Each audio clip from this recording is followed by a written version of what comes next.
দামটা 700 টাকা। তবে আমি ওইটা বুঝতে পারছি না আসলে।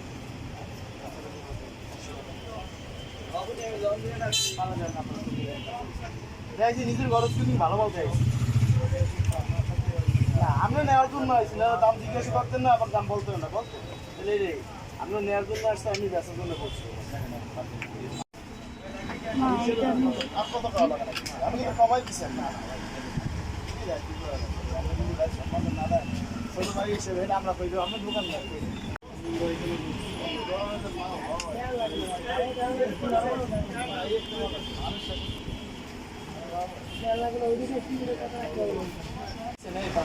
দেখছেন এই বটল এবং এটা শেপ দেখছেন, এই শেপটা দেখছেন কি বলেন, এই শেপ দেখছেন এক রকমের, এই নিচে যাদের উপরে আর এটা কিন্তু আলাদা, আর এই প্রফেসটা হলো আমরা কি